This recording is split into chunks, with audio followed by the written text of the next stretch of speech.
Well, welcome everyone. Yeah, I'm not Art Walasek, but he is one of my mentors, and so I put this talk together with his help. And so tonight we're going to be talking about depression, apathy, and anxiety in Parkinson's disease specifically. But if people have other questions, I'm going to try and kind of fill in info on other movement disorders as well, and I'm happy to answer questions at the end if anybody has questions about other movement disorders. So just a brief introduction to me and why I'm interested in giving this talk and why I think Art picked me. So I was raised in Stevens Point, Wisconsin, graduated from the UW School of Medicine in 2014. I'm currently a PGY3 in psychiatry at the UW. In addition, I'm an honor scholar with the American Association of Geriatric Psychiatry. Plan on doing a geriatric fellowship after my residency, which I'll be in about a year. I'm a former certified nursing assistant, so I worked in long-term care with folks with movement disorders. And I'm also the proud granddaughter and former caregiver to my grandma who had Parkinson's disease. So like I said, we're going to talk about apathy, depression, and anxiety today. So apathy, a lack of interest, enthusiasm, or concern. Does anybody in the room kind of right off the bat know that they've dealt with apathy associated with Parkinson's disease? Okay. So apathy is actually really common in Parkinson's disease. It'll affect up to 40% of people without cognitive impairment. And I say that recognizing that with Parkinson's disease, oftentimes there's kind of this low-level cognitive impairment that with the motor slowing comes some cognitive slowing that can make things more difficult. But what I'm talking about when I say cognitive impairment is significant cognitive impairment. So 40% of people without cognitive impairment and Parkinson's disease will experience apathy, and 60% of people with cognitive impairment and Parkinson's disease will experience apathy. So in terms of who's at risk, really it can affect anybody with Parkinson's. It's also common with other forms of cognitive impairment as well, and also traumatic brain injury. But in terms of folks with Parkinson's, we see that older men are more at risk. Folks who have cognitive impairment, like I talked about, and folks who have more severe Parkinson's disease symptoms seem to be more affected. So it seems like the worse your Parkinson's motor symptoms are, the more likely you are to experience apathy. So what it looks like, so it can look like a lack of motivation to do things, and it can be lack of motivation to do kind of basic daily tasks, getting dressed, cleaning the house. It can even be as simple as, like with my own grandmother, lack of motivation to eat or drink. You have to keep constantly prodding, take another drink, and the issue with apathy is that it can be incredibly frustrating, not just for the person who's experiencing it, but for loved ones, spouses, adult children, caregivers, that sort of thing. People might not want to go anywhere. They might feel that activities that they used to enjoy just simply take too much effort. Like, I used to love going to the library, but just the thought of getting up and getting dressed, and that's just too much. And folks might require constant prompting to get things done. It's kind of the extreme of I have to tell my husband 1,000 times to take out the garbage. It's kind of the extreme of that. And so left to their own devices and without prompting, a lot of folks who experience apathy might just kind of sit around all day and not get much done. And contrary to what I think a lot of caregivers experience, it's easy to take that personally. Don't they care about this? Don't they care about, getting the house clean or taking care of daily activities? And that's really not the issue. It's frustrating for them too. Absolutely. So anyway, so next I'm going to talk a little bit about depression and kind of what that looks like. I'm going to go over what all of these look like, and then we'll talk about what to do about them. So in terms of depression, apathy can be sort of a feature of depression, but it sort of comes in more with this lack of enjoyment in things that the person used to enjoy. That's sort of where the apathy piece comes in. But it's really, in depression, we call that anhedonia. It's like absence of pleasure. Like nothing that I used to enjoy do I enjoy now. Maybe somebody used to love to fish, or used to love to go play bingo, or used to love to have the grandkids over. And it's just not enjoyable anymore. It's not so much that the effort is too much, although that can be part of it for sure. But it's just that it's not enjoyable anymore. It doesn't bring me pleasure. So one of the key features, of course, is low mood, kind of the typical sadness that you think about, but also irritability. I mean, people with depression can be grumpy and irritable. Trouble with sleep, and that can go either way, either not enough, not sleeping enough or sleeping too much. Yes? Oh, sure.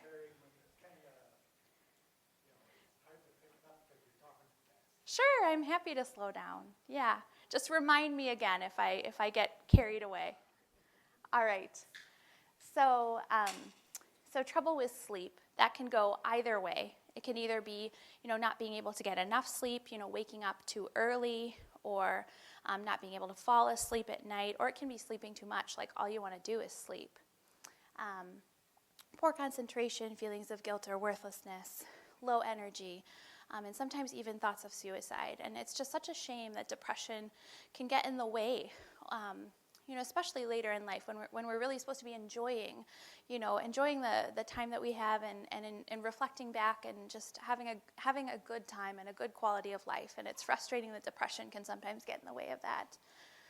So in terms of depression in folks with Parkinson's disease, it's incredibly common. And so you can see here, we've got heart disease, stroke here, diabetes, Alzheimer's, and the rates of depression are high, especially with Alzheimer's, 46%. But when you go over to Parkinson's, it's actually incredibly high at 52%. And most estimates will put the rates of depression in Parkinson's disease around 50, 60%, something like that. So it's incredibly common, really very common. So in terms of people with Parkinson's who are at risk for depression, it tends to affect women more than men. This is one situation where women are more affected than men. There tends to affect people who have a history of depression in their family, and folks who have an earlier onset of their Parkinson's disease. So Parkinson's depression can actually look different from quote-unquote garden variety depression. It can actually present differently. And so there tends to be more anxiety, more pessimism, maybe more of those ruminations, but there's this kind of sense of hopelessness. And it's not so much this sense of guilt or self-reproach or feeling really bad about oneself. It's just sort of like the situation just feels hopeless. And this is a very treatable thing. We don't want anyone to have to feel this way. So the most common symptoms for folks with Parkinson's who experience depression are sort of the low energy, difficulty with concentration or making decisions. That's a really common one that is sometimes missed as being a symptom of depression. Is sort of, along with the inability to concentrate, the trouble with attention and focusing on things. Folks can also have trouble making decisions. So, and that can be incredibly frustrating, both for them and for people around them. It's just kind of hard to make up your mind. And then feeling blue, feeling hopeless, like I talked about, and poor sleep seems to be a pretty common feature of Parkinson's-related depression. Another thing to consider, so sometimes it's kind of a chicken or the egg question. Did the depression come first or did the Parkinson's come first? And there's some studies underway nowadays. We don't have super conclusive evidence, but we're thinking that depression in some cases may be prodromal for Parkinson's disease, meaning that some people may develop depression who then go on to develop Parkinson's disease, and we don't know exactly how to identify those people yet. And unfortunately, we don't have sort of treatments that can come in and prevent Parkinson's disease, but I mean, if you think kind of down the line, eventually we may have something like that where we can identify these people who develop depression and then go on to recognize that they may be at risk to develop Parkinson's. So depression versus apathy. So this can also be a little tricky, but I feel like with the help of a good doc who really is invested in kind of talking with you and your loved one and, trying to get to the bottom of things, I think that it is something that you can kind of sort out, and the treatments are different. So only depression is going to have that associated low mood, the hopelessness, that sort of thing, feelings of worthlessness, sadness. Apathy doesn't have those. It's really more not having any motivation to do things. And apathy and depression can both have people not enjoying things that they used to enjoy, but when we're talking about depression, it's just that nothing is enjoyable. The capacity for enjoyment has been kind of robbed of people. But when we're talking about apathy, it's really more that the effort is too great. And it's just not enjoyable because it's too much work. So this slide, I'm just going to very briefly go over. I don't know if this pertains to anybody in the room, but there's some talk over kind of the differences between Parkinson's dementia and Lewy body dementia. The reason why I included this slide is because, I talked about how apathy tends to affect more greatly people with cognitive impairment. And so I wanted to talk a little bit about this topic. So with Parkinson's dementia, and again, not everybody with Parkinson's disease is going to go on to develop dementia. It's not something that always happens. But it tends to strike folks 10 to 15 years after the onset of motor symptoms. So there's a big gap. I mean, we're talking years down the road that this becomes an issue. Whereas with Lewy body dementia, which I don't know if all of you know what that is. So let me just briefly explain. Lewy body dementia it can look similar to Parkinson's disease. There are actually some motor symptoms associated with it that look like Parkinson's, but there are some key differences. And so one of the differences is kind of the onset. So with Parkinson's, it's like you have the motor symptoms for 10 to 15 years, and then people would develop cognitive impairment. But with Lewy body disease, folks would usually develop the cognitive impairment first. So that would be sort of your first clue. But for folks who develop motor symptoms first, the cognitive impairment usually comes within a year. So you'll notice that within a year. And the motor symptoms are different. So whereas with Parkinson's disease, when we first start developing motor symptoms, tremor is very prominent. And sort of the risk of falling is not as pronounced. Problems with walking are not as pronounced at first. Although for some people, I recognize that may be the first thing that you noticed. But typically, tremor is one of the first things that people notice. But with Lewy body disease, it's really more the rigidity, trouble walking. Folks may find themselves falling. And I don't know if there's anybody in the room who's affected by progressive supranuclear palsy or one of the other Parkinsonisms. But those, of course, are kind of a different animal. But when we're talking about Lewy body disease versus Parkinson's dementia, there are some key differences. And really a well-trained doc should be able to kind of pick out the differences between the two of them. So talking about anxiety and sort of what that looks like. So anxiety kind of looks like this. It can look like a number of different things. But oftentimes there's this constant feeling of nervousness, worry, lots of ruminations, lots of content and thinking and concern about things. That's kind of out of proportion with what's normal. And for a lot of folks with Parkinson's, their anxiety can be associated with wearing off of a dopaminergic medication like carbidopa-levodopa. So say that medication starts wearing off, people's anxiety can peak. And that can be for a couple of different reasons.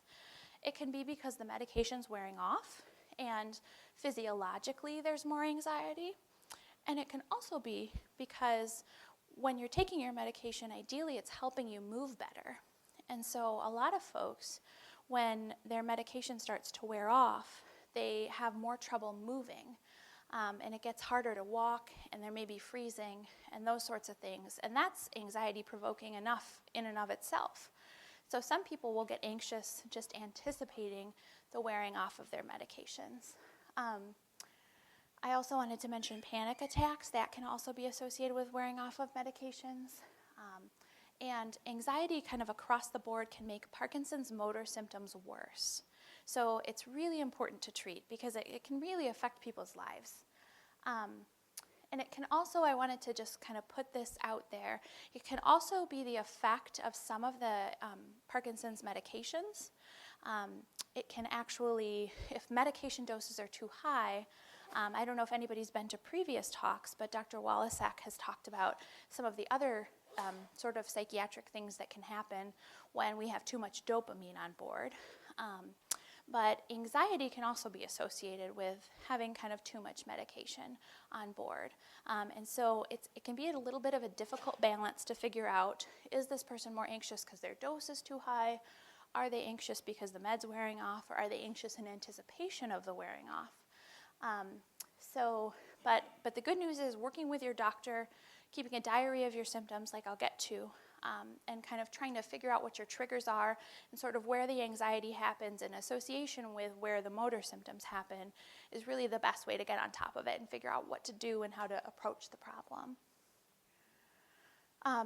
So I probably should have started with this, but anxiety is incredibly common in Parkinson's disease, just like apathy, just like depression.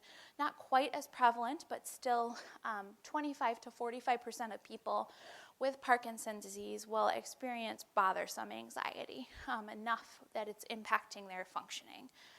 So how do we manage these issues? So I will get into this, but this is a lot of stuff to cover, and so I just want to see if anybody has any questions about the first part of the talk.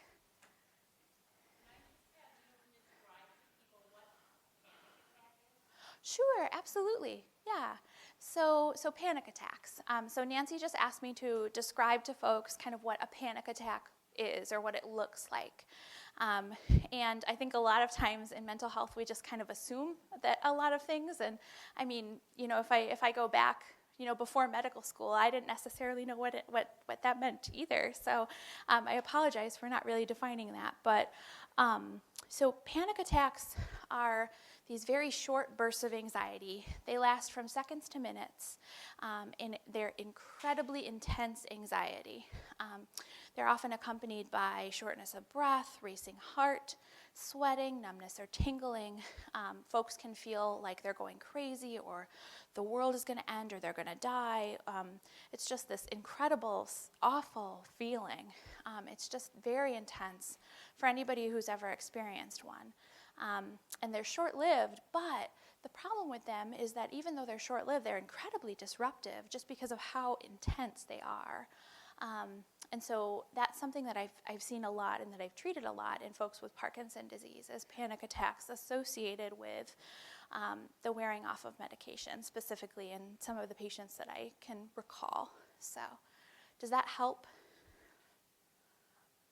Okay. Other questions? Sure. So the question was that I had mentioned that some medications that treat Parkinson's can actually cause anxiety. So the medications that I'm referring to are pretty much anything that is going to affect dopamine. So most specifically, things like Rytary or Sinemet, basically any kind of carbidopa-levodopa sort of formulation. So, and it's not true for everyone. It's certainly not. It's not even common, I would say, that those medications cause anxiety for people.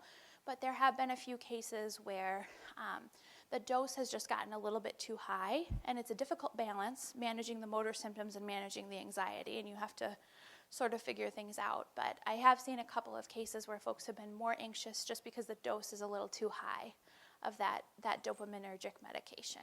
So hopefully that's kind of helpful. Does anybody else have any questions at this point? All right. Oh, okay. Sure.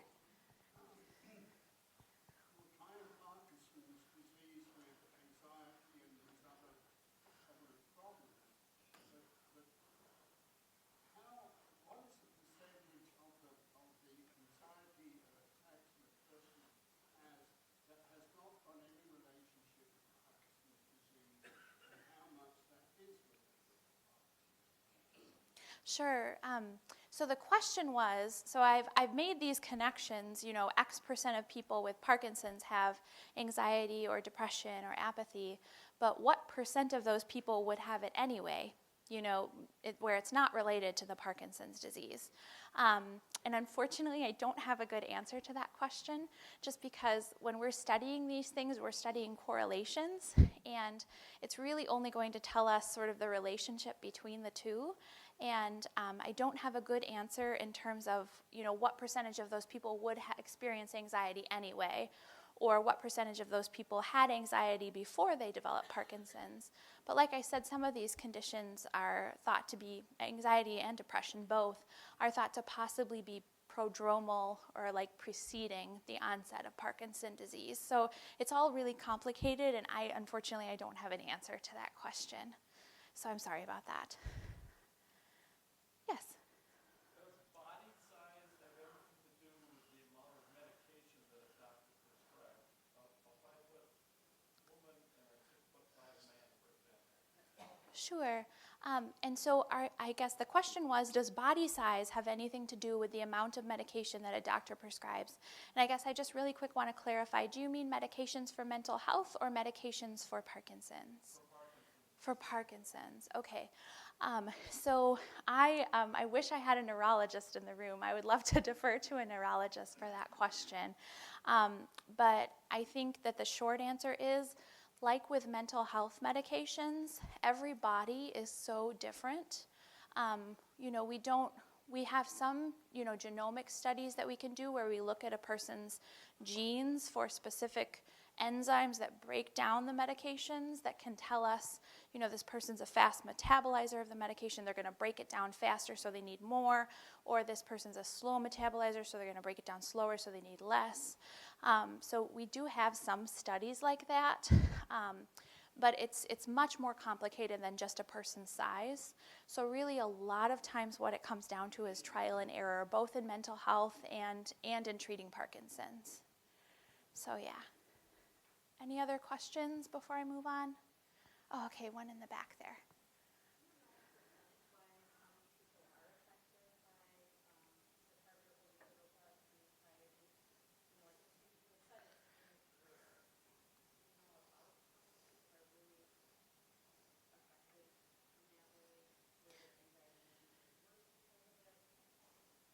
Sure. So the question was, if I know sort of what percentage of people are sensitive to the carbidopa-levodopa and might develop anxiety from that, and my answer is, unfortunately, I don't know the answer to that question, just because I don't think that there have really been studies to officially look at that. It is an uncommon side effect, but it's something that we see every now and again. And through our geriatric psychiatry clinic at the UW, I've seen some folks, but keeping in mind that is a very tiny population of the general population that has Parkinson's disease, and still a tiny population of the general population that has Parkinson's disease and anxiety. I can't estimate, unfortunately. I'm not sure. So Nancy?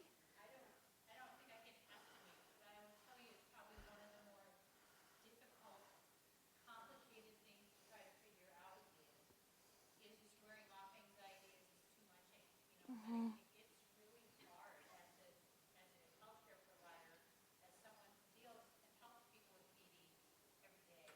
It's really hard to figure out how best to balance that. So it's difficult.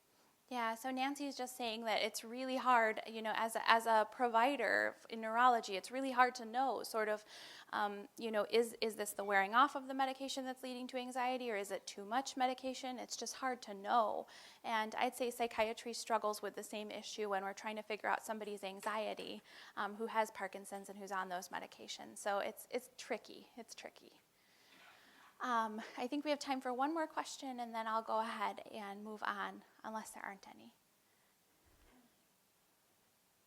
Oh, yes. Do you use the same medications to treat the depression, the apathy, and what anxiety? Sure. Yeah, so the question was, do we use the same medications to treat the depression, the apathy, and the anxiety? And the answer to that is I'll tell you a little bit more with this next set of slides, but no, you're just fine. So there is some overlap between those medications. There definitely is, but there are some key differences, which I'll kind of try and point out or highlight as I go through. All right, so we'll start talking about management and what we do to treat these issues. So first of all, I wanted to start with apathy, so tips for people living with PD and their caregivers, their loved ones. So number one, try not to get frustrated. I can't tell you how many people I've heard who deal with apathy who are just like, gosh, I just feel so lazy. And it's not a problem of laziness. It's not a problem of, poor moral fortitude or anything like that. I mean, it really is. It's a common problem associated with Parkinson's, and nobody's doing it on purpose.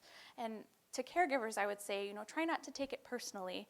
It's not that your spouse or your parent or however you may be related, it's not that they don't want to help you with things. It's not that they don't take things seriously. It's just that their Parkinson's is getting in the way, and it's a treatable thing. So a few key things that I would say. So maintain social relationships. That's really important. When we're talking about successful aging and treatment of depression, anxiety, apathy, treatment of really any problem, and successful aging overall, social connectedness is one of our most important protective factors for successful aging. And so however hard it is to get out and get to your son or daughter's house for dinner, or get to your book club, however hard it is to get out and do those things, keep trying. Just keep at it, and do the best that you can. I also talk about creating a daily schedule. That can be incredibly helpful for folks. I may not feel like it, but at 10 a.m. I've got to go take the dog for a walk, so I'm going to do it. So that can be really helpful, just to have visual reminders of things, and it can really help to have structured time. Setting weekly goals, and I like to say setting weekly goals in terms of how much enjoyable activity you're going to do. So let's say that you love to dance or garden or fish or do any one of a number of things. If you can try and increase the amount of time that you spend doing those things that you enjoy, ideally the apathy is going to kind of improve.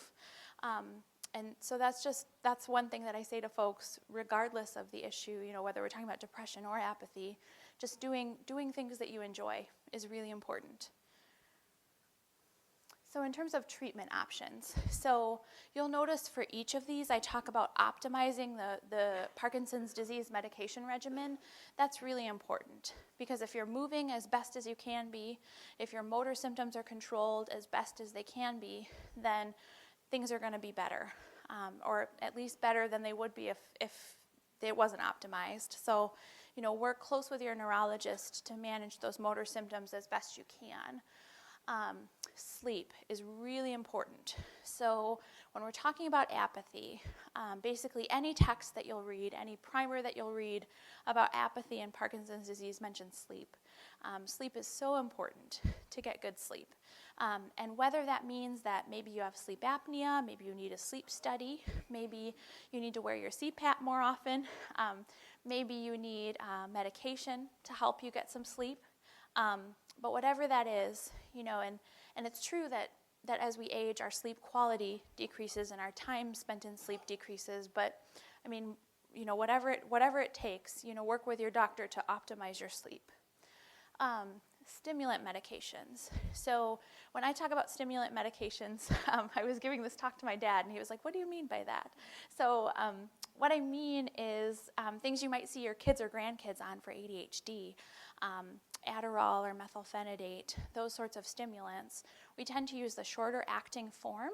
Now it gets a little tricky the older that we get, because we're more likely to have cardiac issues the older that we get, but oftentimes, even in folks who have some kind of cardiac risk factors or some kind of cardiac problems, we can still get away with using stimulants to help with apathy. And this sort of treatment is kind of what I'm most familiar with and what I've done the most. There's also some evidence for cholinesterase inhibitors, and by those I mean things like donepezil or Aricept. You may have heard those advertised for Alzheimer's disease. They can also be used for Parkinson's disease dementia. There's some evidence for those medications, and then there's also some evidence for certain antidepressants, specifically Wellbutrin, venlafaxine or slash Effexor. Those are the same drug. Duloxetine slash Cymbalta. There's some evidence for those for helping with apathy. So I think it might be good to take a little pause here and just answer specific questions about apathy treatment, whether medication or strategies for caregivers and people living with it. Anybody have any questions? Yes. The slide before this, you kind of blended together, is it the PD people or the caregivers that we're talking about? How would you maintain social relationship if a person with Parkinson doesn't want to do that? Oh, sure. Yeah, that's a good question. So the question is, and the observation was that I had kind of blended together caregivers and folks living with PD. And so to separate them out a little bit more, how does a caregiver maintain social connection when their loved one living with Parkinson's doesn't want to, doesn't want to get out of the house? And, I guess what I would say is it's important for them. But if the barriers are too great for your loved one with Parkinson's or for folks living with Parkinson's to get out and maintain those social connections, if the barriers are just too great, it's really important for caregivers. I didn't cover this really in my talk, but I mean, caregiver burnout is just incredible. And that's not to make anybody feel guilty or bad, it's just a fact of life. And so maintaining social connections is just really, really important. The question was how, though. So how does one do that if they're caring for their loved one and, it's tough to get out of the house? Have people over. I mean, that way you're both getting social interaction. Have people over if you can. Or, see if you can do some kind of respite care with somebody like, a son or a daughter or even in, some kind of care agency. See if you can do some kind of respite so that you can get out and do the things that you used to enjoy that things may have gotten in the way of. But yeah, I hope that that's kind of helpful. Do you have further questions off of that one?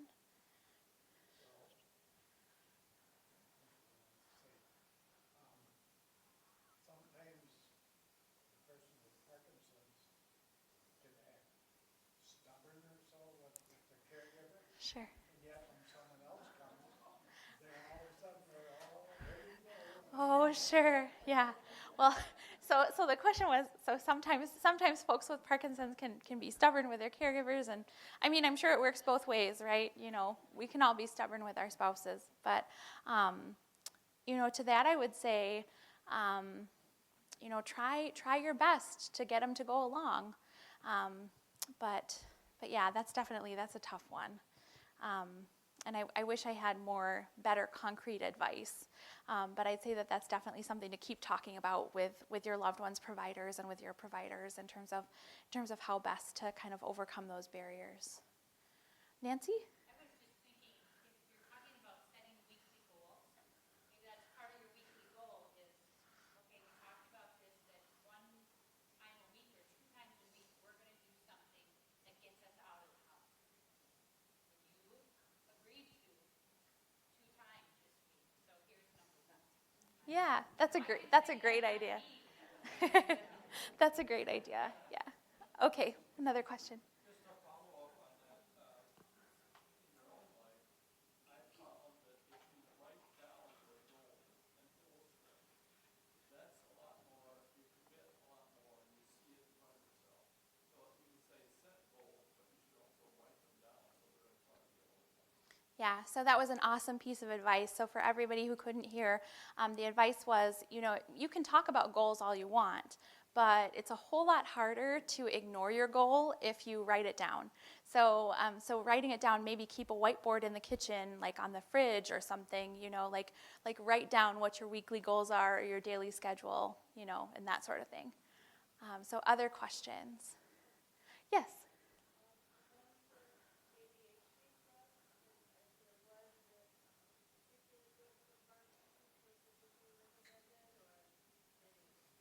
Sure, that's a good question. So the question was among the ADHD drugs, and really, stimulants are used for more than that. But I just use that as an example so that it might be more familiar. But among those drugs, is there one that's better for folks with Parkinson's? And my answer to that is, so there are two families of stimulants.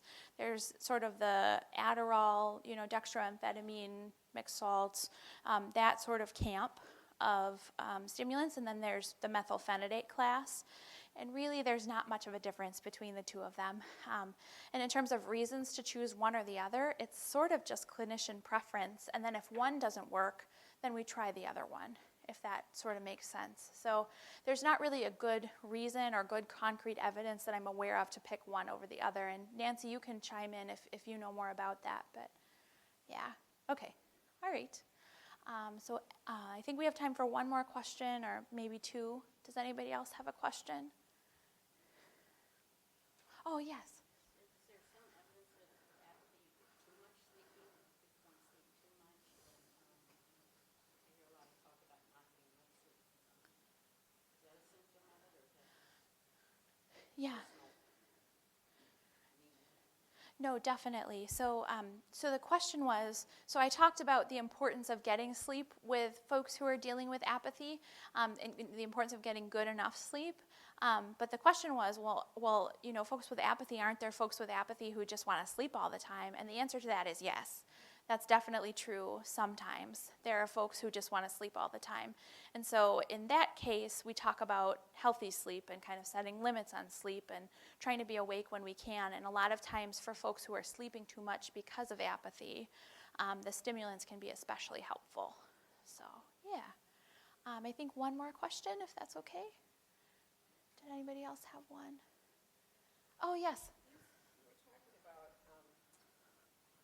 drugs that you use for ADHD, and then there were two different kinds, two different camps, so to speak. I didn't get those. Oh, sure. Sorry about that. I'm talking really fast. I apologize for that. So there's two classes of stimulant medications. The first one is sort of the Adderall class, which Adderall is like dextroamphetamine, mixed salts. And then the other class is the methylphenidate class, which is like Ritalin or Concerta, that sort of thing. So there's... Yeah, well, Butrin is an antidepressant, so it fits in. Let me see here. It fits in with where there's a little bit less evidence, but there is some evidence for using it, even in the absence of depression. So, yeah. All right. Well, why don't we go ahead and we'll move on to depression. So, tips for people living with PD and their caregivers, and I'll try and sort of split that up a little bit more this time.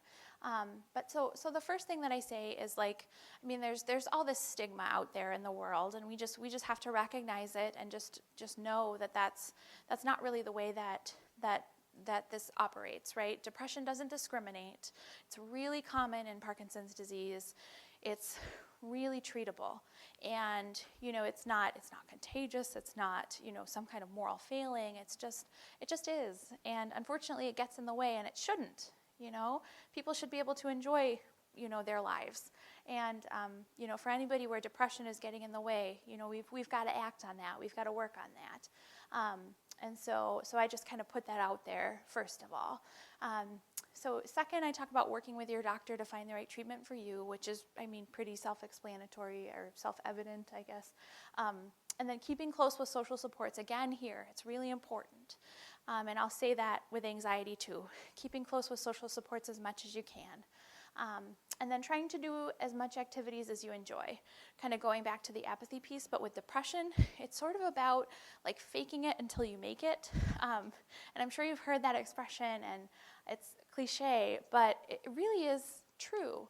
I mean, the more that somebody who's depressed kind of sits and wallows and ruminates, and that's not to say that they're bad for doing that in any way, shape, or form. Depression makes you want to do that. But the more that somebody does that, the more that it perpetuates the depression. So it's sort of like, I could sit on the couch all day if I'm depressed, and I feel like it. I mean, you feel like it if you're depressed. But if I instead get up and, go see a friend or take my dog for a walk or go to a movie or, do something else, I mean, then I'm retraining my brain. There's so much talk about neuroplasticity, and it's really true. The more that we practice a pathway in our brain, so say the pathway for a particular symptom of depression, so the more that we practice that, the stronger that pathway gets. So we want to practice good things and good behaviors, and by good I mean helpful and healthy for us. So that's the whole kind of faking it until you make it idea. And I say that to really all my patients with depression. And I know it's cliche, but I wouldn't say it if it wasn't somewhat true. So, and then non-medication treatments for depression. So these are a little bit out of order in terms of when we think about them. I want to put in a big plug for light therapy. So for anybody dealing with depression, doesn't have to be just seasonal depression.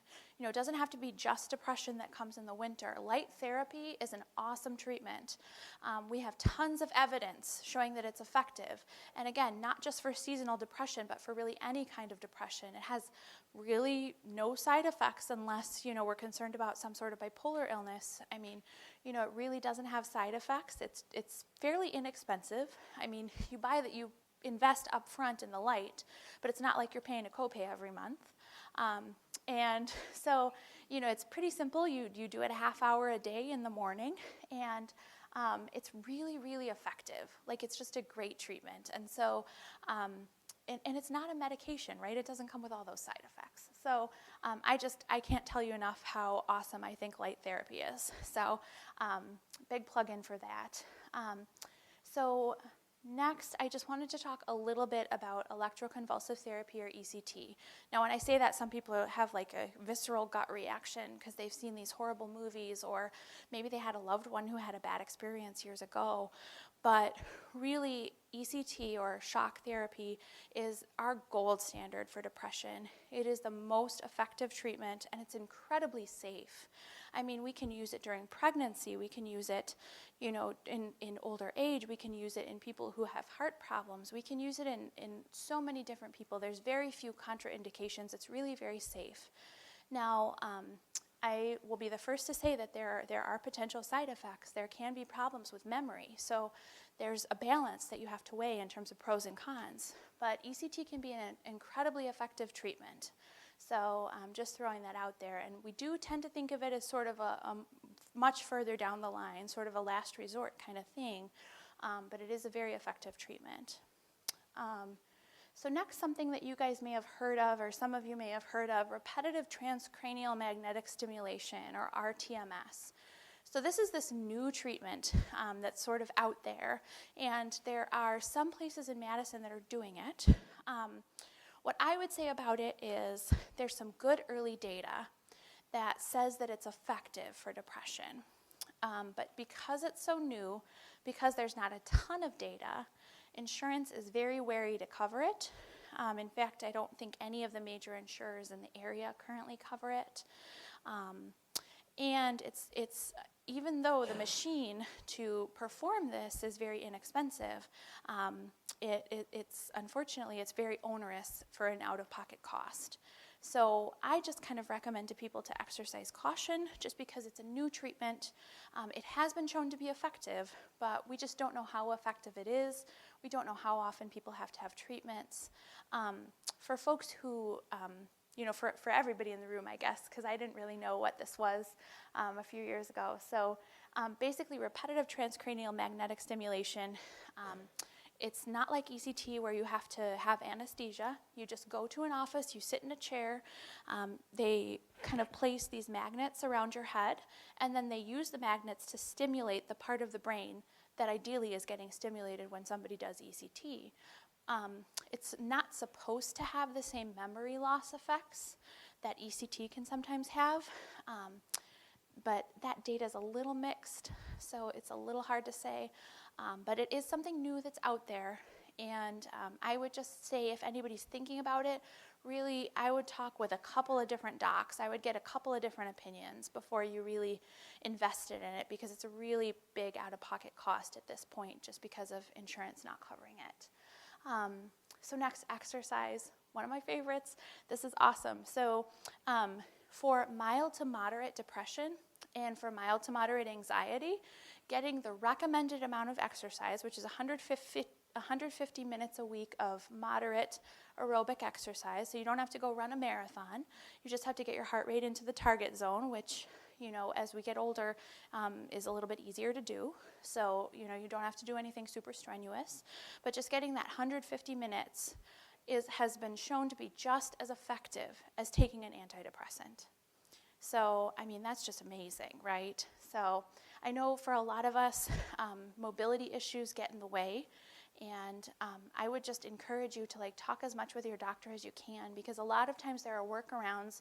A lot of times you can go to physical therapy and they can do adaptive things with you if you can't, really exercise traditionally, like on a treadmill or something like that. But even taking walks is just great. So, and that's true for anxiety as well. And then psychotherapy. So therapy. Really, it's a great treatment. Ideally, no side effects whatsoever. And the issue is getting in to find a therapist. And as we get older and get on Medicare, it can be hard to find therapists who will take that insurance.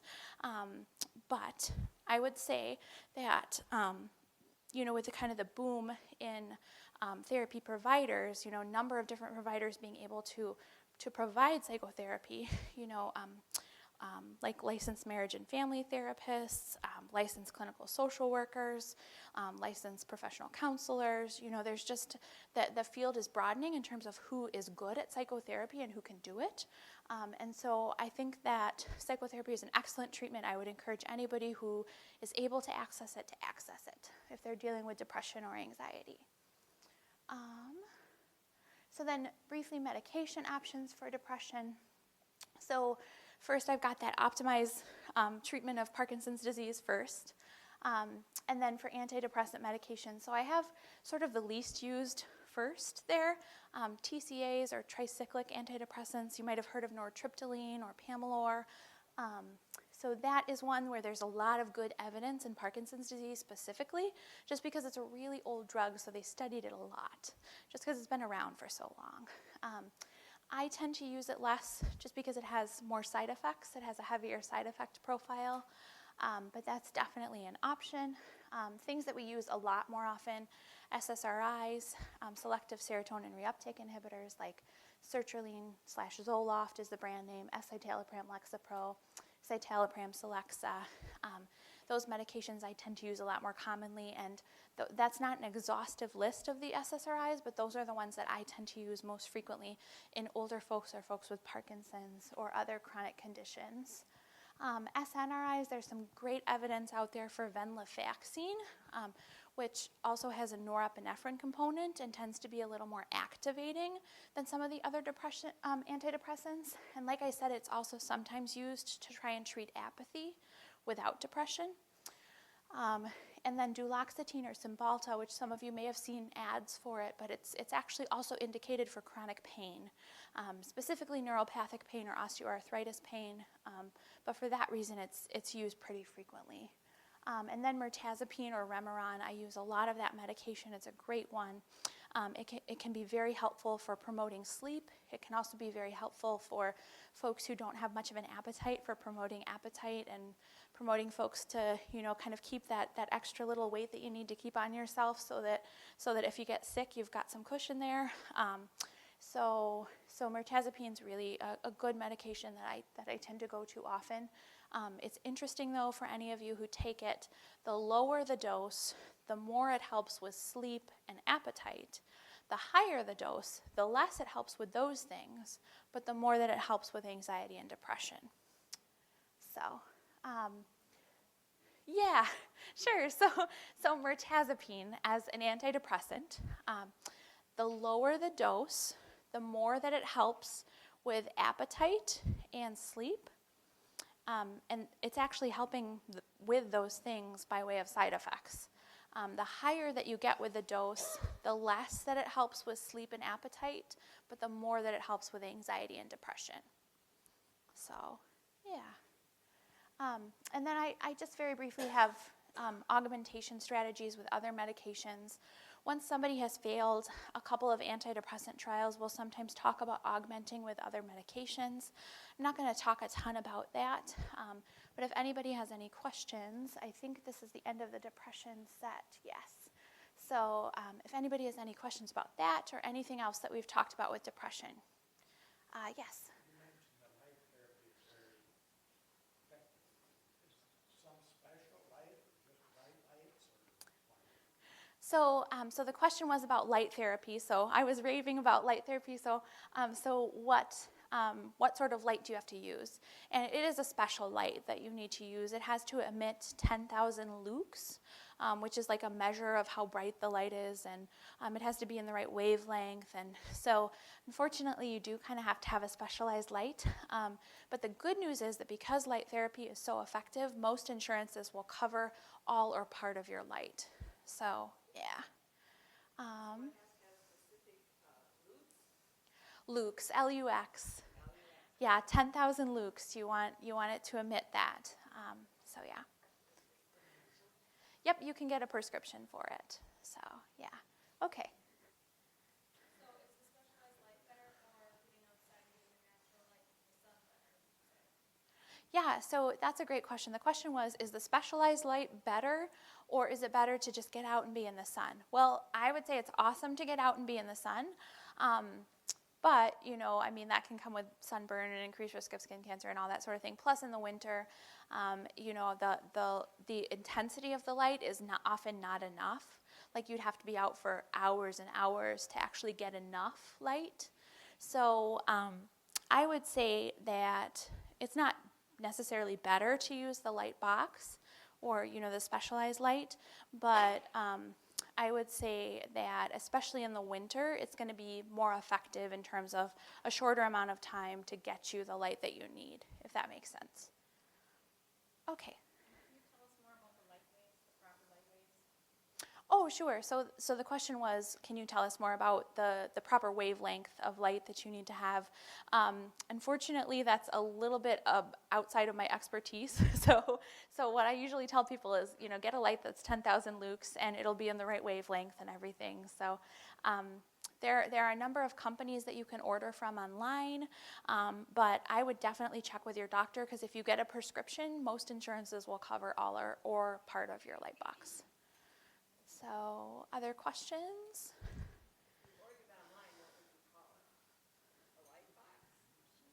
Yeah, the question was, if you order it online, what would you call it? I mean, it would be called like a light box sort of thing.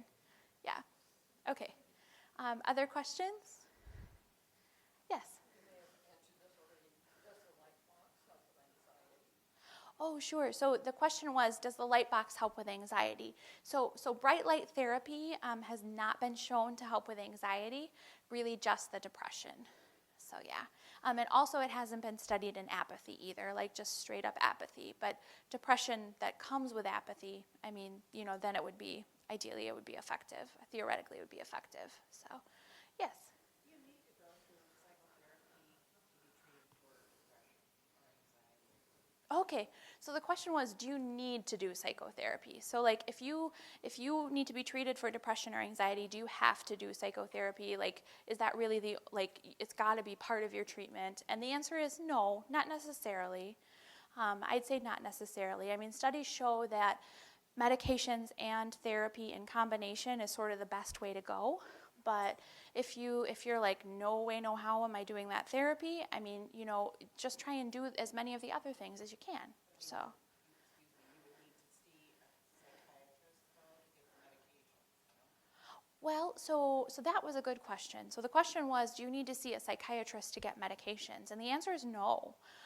Actually, a lot of other providers feel comfortable prescribing kind of basic antidepressants. And in fact, primary care providers prescribe most of the antidepressants in this country. It's not psychiatrists. And that's simply because there aren't enough psychiatrists. So part of my job is also training primary care providers to know sort of how to treat depression the best. But you wouldn't have to go to a psychiatrist. If things were complicated, then ideally a patient would go to see a psychiatrist. So, yeah. Yes?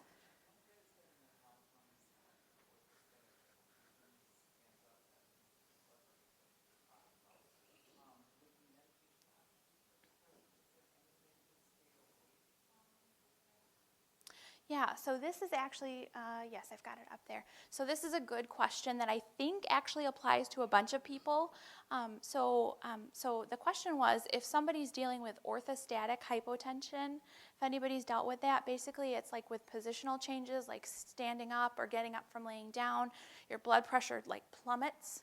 And I'm sure folks with Parkinson's in the room might know that that sort of vital sign instability with blood pressure is really common as Parkinson's progresses.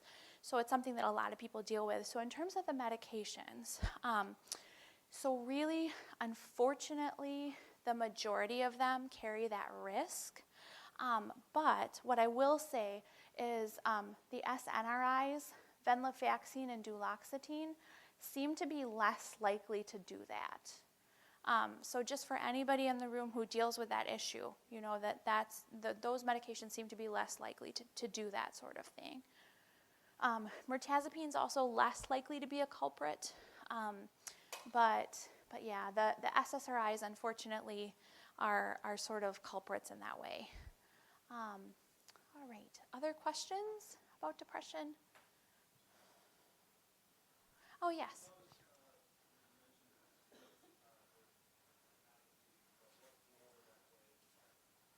Yeah, so the question was, so I mentioned sleep, and I kind of harped on it with apathy, but I didn't really talk about it with any of the other issues. And sleep is really important for everything. I mean, don't get me wrong, but a lot of times the issues with sleep in depression or sleep in anxiety, it's not like a primary sleep problem.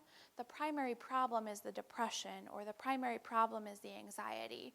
So that's why I didn't really talk so much about sleep with those particular problems, but sleep is important for everyone, you know, regardless. So hopefully that's kind of helpful.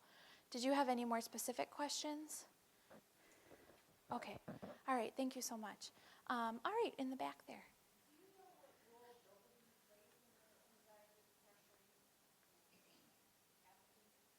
Yeah, so that's a great question. So the question was, do I know what role dopamine plays in all this? Because, I mean, I'm sure as you guys know with Parkinson's out there that dopamine is the primary issue. So what role does dopamine play in anxiety and depression? And my short answer to that is, you know, a long time ago we had this idea that all that the issue was with depression, all the issue was with anxiety was a biochemical imbalance, and it was not having enough of a particular neurotransmitter or having too much of a particular neurotransmitter. The fact of the matter is that it's way more complicated than that. But a lot of medications that treat depression tend to work on dopamine. Not so many medications that treat anxiety. So, for example, the Wellbutrin that I had mentioned for apathy, that tends to have some dopaminergic activity. And when we're talking about anxiety, folks who have anxiety and depression who go on that medication, a percentage of them will have their anxiety get worse. And so anyway, you know, not a great answer, but it's complicated. Other questions? Yes.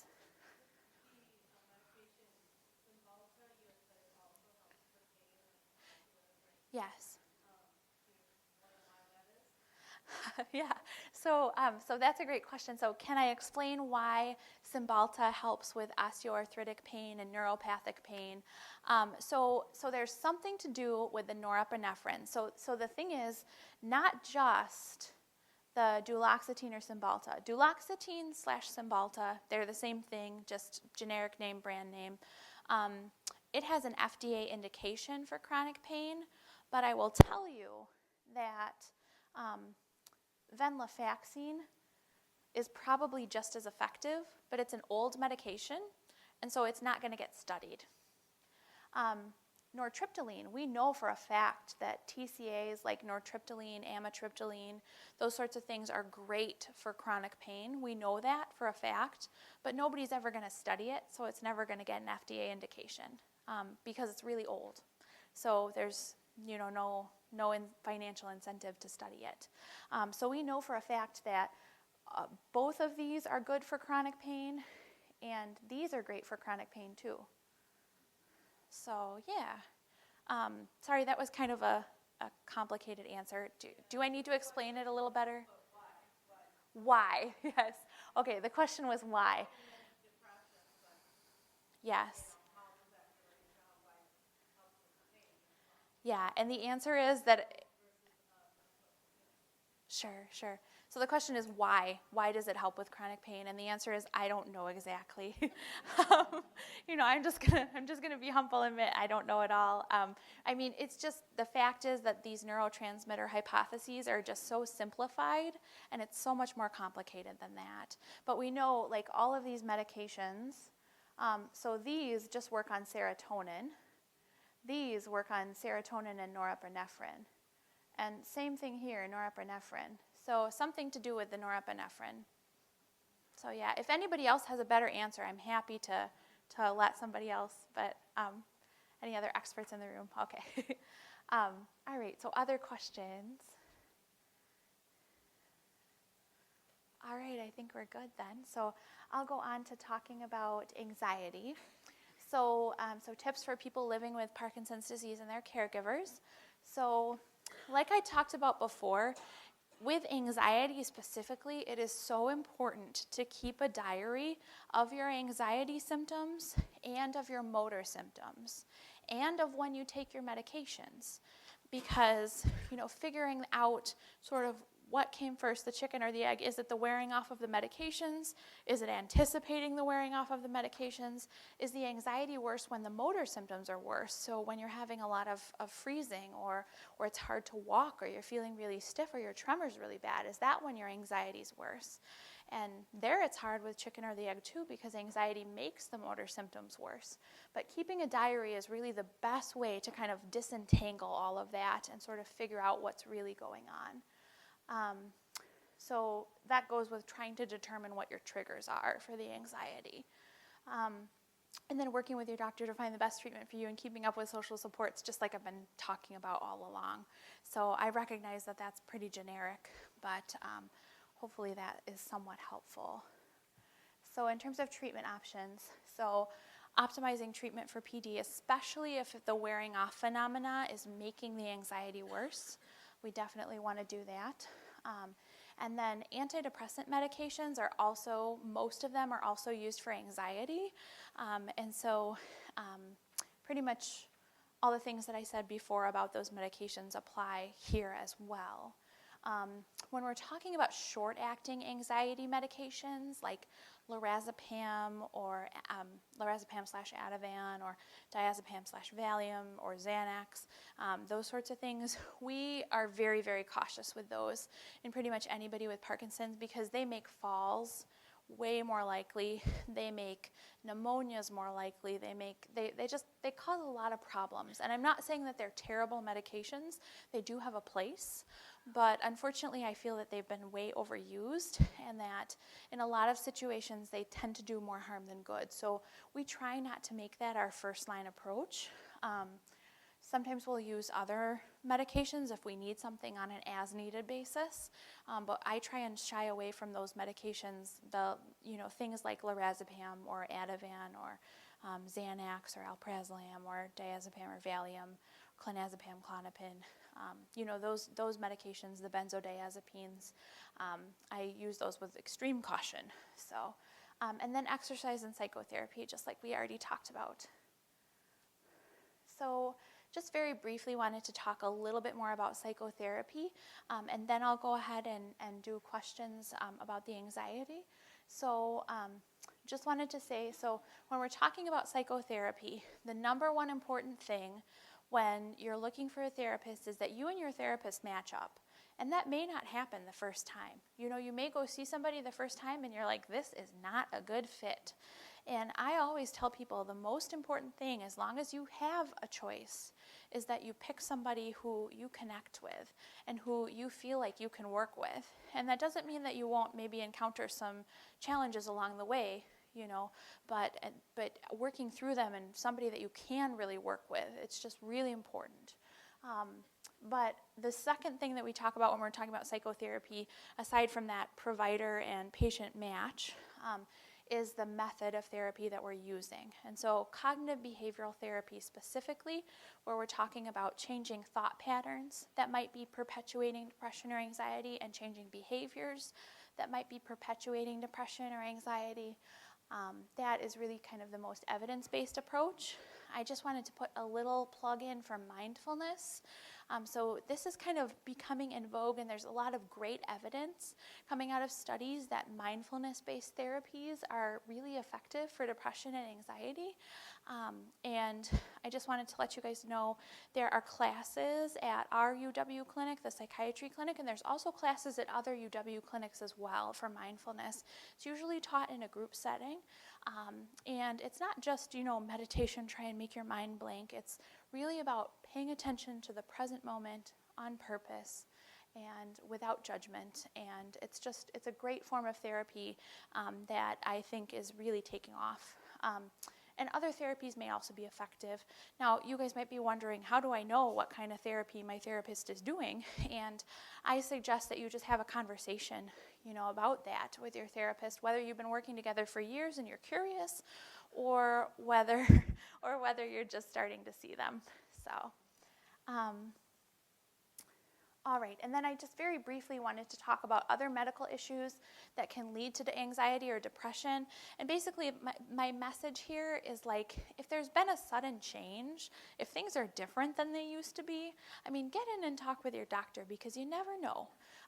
So things that can look like depression or anxiety or precipitate depression or anxiety, thyroid problems, make sure you're getting that checked out. If you have a new onset problem with these things, cardiac or other vascular problems. Our vascular system is just amazing, and it's so strongly tied to mood. You know, folks who have heart surgery or any kind of vascular surgery are just at such a high risk for depression. And so there's just some really awesome connection between our vascular system and our mood. And so those issues can kind of get mixed up in there. And then certain medication side effects, especially medications that we use for blood pressure, sometimes can make people, you know, feel more down, feel more low, not have as much energy. And so I just talk with your doctor. You know, if you start a new medication and all of a sudden you're feeling depressed and you never did before, you know, definitely talk with your doctor about it. So take-home points, just very briefly, and then we'll have time for all kinds of questions. So anxiety, depression, and apathy are really common in Parkinson's disease, and they're totally treatable. And really the best way to kind of figure everything out is to work with your provider to kind of determine what's best for you. So thank you so much. That's me and my grandma, and there's my email address right there. So, yeah.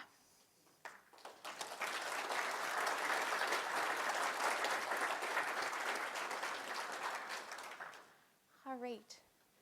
So we have time for questions now. Okay. Yes. I think you may have answered it, but you don't recommend clonazepam for anxiety. Yeah. So the question was, I don't recommend clonazepam for anxiety, right? And yes. Yeah, what do I recommend instead? So it's hard when people have been on things like clonazepam or alprazolam or diazepam for years and years. It's really hard, and you have to come off really gradually, and nothing is ever going to feel quite the same.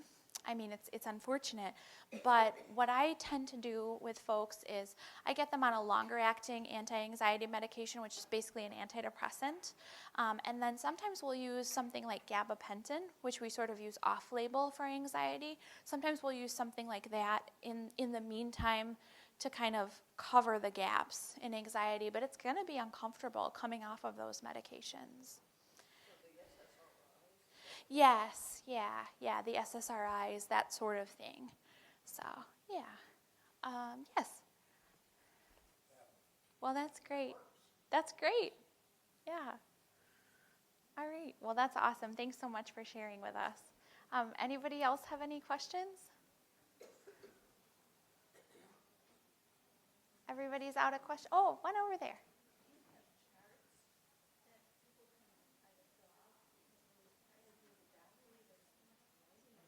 Oh, sure. Yeah.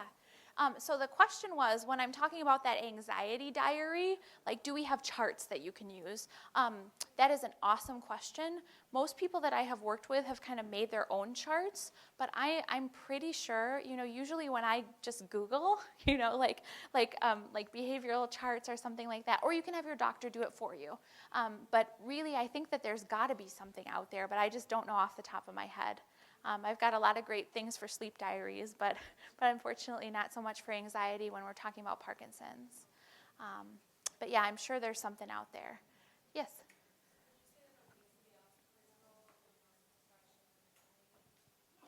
Yeah, so the question was, would I say that obesity also plays a role in depression and anxiety? And I would say that it's really tough to know, right? So there's not a lot of good studies.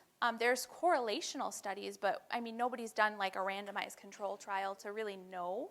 I would say that a lot of times folks with depression end up being obese just because of, differing metabolic issues and differing eating patterns. But I would say that that's really a complicated question to answer. Any other questions? Oh, yes. Oh, sorry, I'll get to you next, I promise. Yeah. Okay. Yeah, go ahead. You mentioned the advantage of exercise, and I'm wondering if you could elaborate. Have you found certain exercises that are more effective than others, especially with the mobility problems and arthritis, things like that? Yeah, definitely. So in terms of exercise, the question was, have I found exercises that are better than others? A lot of times, if you can do water-based exercise, it just takes so much weight off the joints, and it's just a lot better. But of course, getting in and out of the pool can be tough. But when we're talking about mobility issues, I mean, if somebody can't really use their legs, I mean, using your arms, I mean, there's just a world of adaptive physical activity that you can do. And so I'd really encourage, if you're having trouble kind of brainstorming, like, what can I do? I would suggest talking with your doctor, who can then probably refer you to a physical therapist or a trainer of some sort who can kind of come up with the best options for you or your loved one. Yes. I'm sorry. Oh, sure. So the question was, what did I say about gabapentin? So I was talking about gabapentin in relation to anxiety. We often use it off-label for anxiety. It tends to have few side effects. Unfortunately, in folks with Parkinson's or older folks, it sometimes has more of the dizziness or orthostasis, so we have to be a little careful with that. The orthostasis, where your blood pressure drops when you make a position change. But we'll often use gabapentin off-label for anxiety. And so I'll often use that if I'm getting somebody off of a benzodiazepine like clonazepam or lorazepam, that sort of thing. Yes? Yeah, and that's a great question. And so this is something that the program promised that you would find out, is how do you know when something is actually a problem? Like, how do you know if, it's just normal sadness or trouble adjusting? Because, I mean, it's a difficult disease to adjust to. So how do you know if it's just normal, some kind of variation on normal, or how do you know if it's a problem? And what I tell everyone is it's really only a problem when it's a problem. It's really only a problem if it's affecting your functioning more days than not, if it's affecting your functioning, and even if it only affects your functioning every now and again, but it prevents you from doing some of your favorite things, I'd say that that's a problem. When we're talking about like our diagnostic and statistical manual, how we make our diagnoses in psychiatry, really nothing can be diagnosed unless it's causing some kind of functional impairment. So I know that that's pretty generic, but that's sort of the best way that I know how to define it. I mean, if it's causing some kind of functional impairment, it's impairing your ability to do what you want to do or what you need to do, then it's a problem. So, other questions? Yes? I've been hearing lately about gabapentin that it has lots of negatives. Sure. Is that true?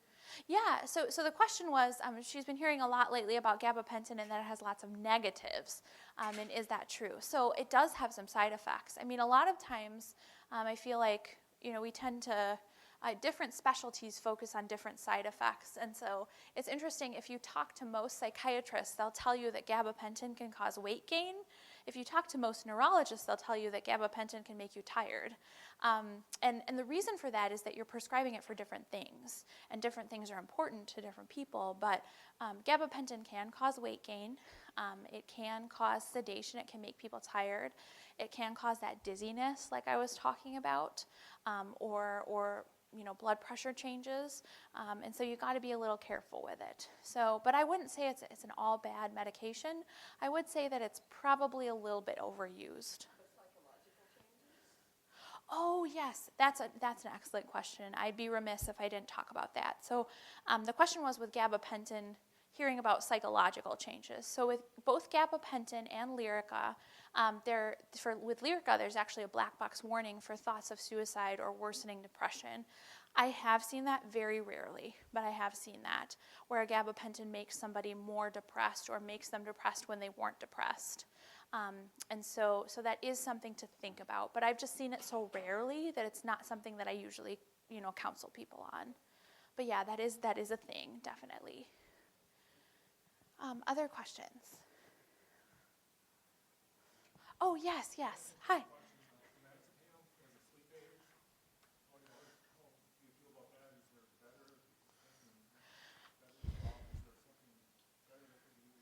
Yeah, so that's a great question. So the question was clonazepam and medications like it as sleep aids, which they're very commonly used, and would I recommend something different?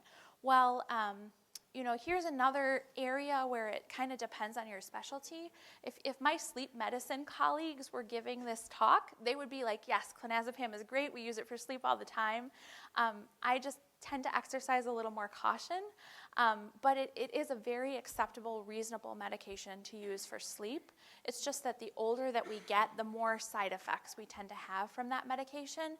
And with that class of medications, like the benzodiazepines, like lorazepam, diazepam, alprazolam, those sorts of things, there have been studies that have correlationally, not causationally, not like they cause cognitive impairment, but correlationally with use of those medications, there was an increase in cognitive impairment. It's not totally clear why. Not to scare anyone, it's not totally clear why that would be. It may not be that these medications cause cognitive impairment, but the association was pretty high. So I'm now counseling people about that if I'm starting those medications. So, yeah, so that didn't really answer your question in terms of whether I'd recommend something else, but what I would say is, based on talking with my sleep medicine colleagues, is perfectly reasonable medication for sleep. Yes?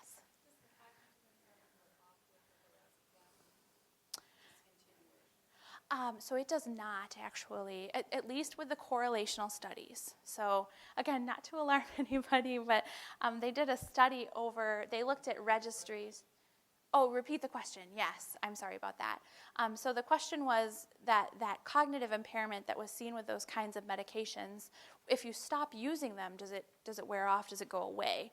And the answer to that is no. So just based on the study that I'm referring to. So what they did was they looked at registries over in Northern Europe, And they looked at people who had ever taken a benzodiazepine at any point in their lives, and kind of regardless of when they took it, it showed an increase in cognitive impairment later in life. So it's not totally clear what that means. Again, we don't know for sure that these medications cause cognitive impairment, but we wonder a little bit, and we're concerned about it enough to kind of counsel people on it. So yeah. Other questions? Anyone else? All right, yeah.